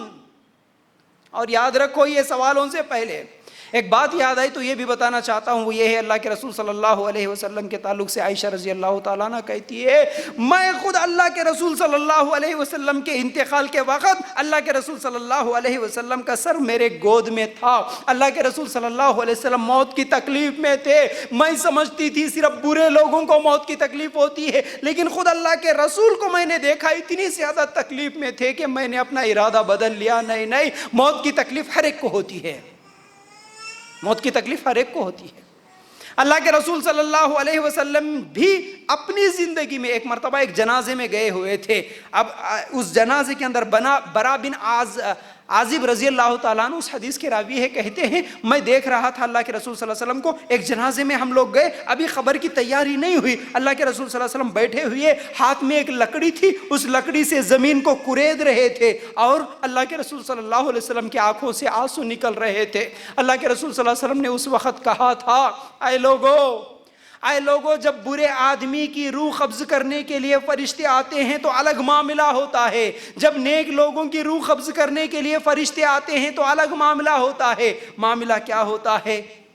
اللہ تعالیٰ اس بات کو قرآن میں بھی ذکر کرتا ہے، قرآن میں سورہ نحل آیت نمبر 32 اللہ تعالیٰ فرماتے ہیں، الذین تتوفاہم الملائکۃ طیبین یقولون سلام علیکم، اور جن کی جانیں فرشتے اس حال میں قبض کرتے ہیں کہ وہ پاک و صاف ہو تو کہتے ہیں کہ تمہارے لیے سلامتی ہو، سلامتی۔ اور اسی طرح برے لوگوں کی روح قبض کرنے کے لیے آتے ہیں. فَكَيْفَ إِذَا تَوَفَّتْهُمُ الْمَلَائِكَةُ يَضْرِبُونَ وُجُوهَهُمْ وَأَدْبَارَهُمْ. بس ان کی کیسی درگت ہوگی جب کہ فرشتے ان کی روح قبض کرتے ہوئے ان کے چہروں پہ اور ان کے سرینوں پہ ماریں گے. دونوں کی الگ الگ کیفیت ہے. نیک لوگوں کی روح قبض کرنے کے لیے فرشتے آتے ہیں تو کہتے ہیں السلام علیکم، خوشی ہو تمہارے لیے، آؤ آؤ. کیونکہ جو نیک تھا، جو متقی تھا، جو پرہیزگار تھا، اسے معلوم تھا، یقین تھا اللہ میرے ساتھ بھلائی کا معاملہ کرے گا. وہ خوشی سے روح نکل کے آئے گی، فرشتے سلام کر کے نکلتے ہیں. لیکن جو گناہگار ہوتا ہے، بے نمازی ہوتا ہے، سود خور ہوتا ہے، زانی ہوتا ہے، اس کے پاس بھی فرشتے آئیں گے تو روح ڈر جاتی ہے، کانپ جاتی ہے، جسم کے اندر چھپ جاتی ہے، نکلنا نہیں چاہتی. اس وقت کیا ہوتا ہے؟ فرشتے جب اس کے جسم کے اندر گھس کے زبردستی اس کی روح کو قبض کرتے ہیں، نکالتے ہیں، ایسی تکلیف ہوتی ہے. اللہ کے رسول صلی اللہ علیہ وسلم نے فرمایا کسی کانٹے دار درخت پر کاٹن کا کپڑا ڈال کے کھینچو تو کتنی تکلیف ہوتی. اس کے جسم میں گھس کر رگ رگ پر لوہے کی سینگ ڈال کر کھینچتے ہیں فرشتے، اس کی روح کو اس طرح زبردستی نکلتی. میرے اختیار میں ہے کہ میں نیک لوگوں کی روح قبض کرنے والے فرشتوں کو بلا لوں یا پھر برے لوگوں کی روح قبض کرنے والے فرشتوں کو بلا لوں. یہ میرے پاس ہے. اب میں کیا بننا چاہتا ہوں؟ اللہ کے رسول صلی اللہ علیہ وسلم کا انتقال کا وقت تھا. اللہ کے رسول صلی اللہ علیہ وسلم بازو میں ایک پانی کا ایک پیالہ رکھا ہوا تھا، ہاتھ ڈبا رہے تھے اور لے رہے تھے، صاف کر رہے تھے. بڑی تکلیف تھی. عائشہ رضی اللہ تعالیٰ عنہ سوال کرتی ہے اللہ کے رسول صلی اللہ علیہ وسلم آپ کو تکلیف ہو رہی ہے؟ تو کہتے ہیں ہاں عائشہ، وہ زہر جو یہودی عورت نے مجھے کھلایا تھا، اے عائشہ اس کا اثر مجھے اب ہو رہا ہے. ایسا لگ رہا ہے کہ میرا کلیجہ کٹ رہا ہے. عائشہ میرا کلیجہ کٹ رہا ہے. تھوڑی دیر میں فاطمہ آئی رضی اللہ تعالیٰ عنہ، بیٹی ہے نا، آگے کہتی ہے ابا آپ کو تکلیف ہو رہی ہے، ابا آپ کو بھی مشکل ہو رہی ہے. تو اللہ کے رسول صلی اللہ علیہ وسلم کہتے ہیں ہاں بیٹا ہاں، تیرے باپ کے لیے یہی آخری تکلیف ہے، اس کے بعد کوئی تکلیف نہیں ہے. میری ماں بہنوں، جب یہی فرشتہ میرے پاس بھی آئے گا، آپ کے پاس بھی آئے گا، روح قبض کرے گا تو کیا تکلیف ہوگی؟ کیوں یہ سوچ کے رونا نہیں آتا؟ کیوں یہ سوچ کے ہمیں ڈر نہیں لگتا؟ نیک روح قبض کرنے کے لیے فرشتے آئے، روح قبض کر لیے، خوشبو جنت سے لے کے آئے ہوئے کفن میں لپیٹ کر لے جاتے ہیں روح کو. پہلے آسمان کے دروازے کھول دیے جاتے ہیں، دوسرا تیسرا چوتھا 7ویں آسمان تک جاتی ہے اس کی روح، اور اس کی روح کو اس کا نام اللہ تعالیٰ پوچھتے ہیں. پھر اس کے بعد اس کی روح کو اس کا نام علیین میں لکھ کر اس کی روح کو لے کے آ کے قبر کے گڑھے کے اندر سلا دیا جاتا ہے. اور برے لوگوں کی روح کو بھی زبردستی جب کھینچ لیا جاتا، پہلے ہی آسمان کے دروازے کھول دیے نہیں جاتے، نہیں کھولے جاتے، وہیں سے اللہ کا حکم ہوتا سجین میں اس کا نام لکھ کر وہیں سے اس کو پٹک دیا جاتا ہے قبر کے گڑھے کے اندر. قبر میں ایک طرف نیک، دوسری طرف برا. اللہ تعالیٰ نیک آدمی کے لیے کیا کرتے ہیں کہ اس کو جہنم کی کھڑکی کھول کے دکھاتے، دیکھ یہ ہے جہنم جس کے بارے میں تو سنتا تھا لیکن تو اس سے بچا لیا گیا. اس کو آرام سے جنت کا بستر بچھو دیتے ہیں، قیامت تک وہ آرام کی نیند سوتا ہے. اور جو برا ہوتا ہے اس کو پہلے جنت کی کھڑکی کھول کر دکھا دی جاتی ہے، لیکن بتاتے ہیں فرشتے کہ دیکھ یہ ہے وہ جنت جس سے تو محروم ہو گیا. پھر اس کو کیا ہے وہ کھڑکی بند کر دیتے ہیں اور جہنم کا بچھونا بچھوتے ہیں. موت کے فرشتے اب یہ روح قبض کر کے قبر کے گڑھے میں تو ڈال دیے، اس کے بعد یہ جو سوال کرنے والے فرشتے ہیں نا، آخری بات بتا کے اپنی بات کو ختم کروں گا، یاد رکھنا اس بات کو. فرشتے آتے ہیں اتنی ڈراؤنی شکل لے کر آ کے سوال کرتے ہیں. پہلا سوال من ربک، تیرا رب کون؟ دوسرا تیرے نبی کون؟ اور ایک حدیث میں الفاظ ہے کہ نبی کریم صلی اللہ علیہ وسلم کی شکل بھی بتا دی جاتی، بتاتے ہیں کہ یہ کون ہے، جانتا تھا تو ان کے بارے میں معلوم تھا تجھے؟ تیسرا سوال ہوتا ہے تیرا دین کیا ہے؟ غور کرنا، یہ سوال ایسے نہیں ہے، یہ سوال ایسے نہیں ہے کہ میں دنیا میں رٹا مار لوں تو وہاں پر جا کے میں جواب دے دوں گا، نہیں ہوگا. صرف یاد کر لوں گا تو جواب دے دوں گا، نہیں ہو سکتا. کیوں نہیں ہو سکتا؟ جیسا کہ میں بھی بولا نا، کئی لوگ جب ایگزام سے پہلے گھر میں تو پورا یاد کر کے جاتے ہیں، لیکن جب ایگزام ہال میں بیٹھتے ہیں تو ان کو یاد کی ہوئی چیزیں بھی یاد نہیں آتی، بھول جاتے ہیں، کیوں؟ ڈر کی وجہ سے. اسی طرح وہ تو خبر کا گڑھا ہے، وہاں تو ڈراؤنی شکل لے کے فرشتے آئے، بجلی کی کڑک کی طرح آواز ہے، اس ڈر سے کس کو یاد رہے گا؟ بولو، کسی کو یاد نہیں رہے گا۔ لیکن جواب دے گا وہ آدمی، پہلا جواب میرا رب اللہ۔ جواب کون دے گا؟ جو اپنی زندگی میں صرف ایک اللہ کے سامنے جھکا، ایک اللہ پہ بھروسہ کیا، ایک اللہ سے مانگا، ایک اللہ کی عبادت کی، ایک اللہ کے لیے نیاز کیا، نظر کیا، منت مانا، بھروسہ کیا، دعا کیا، رکوع کیا، سجدہ کیا، صرف ایک اللہ کے لیے، وہ جواب دے گا میرا رب اللہ۔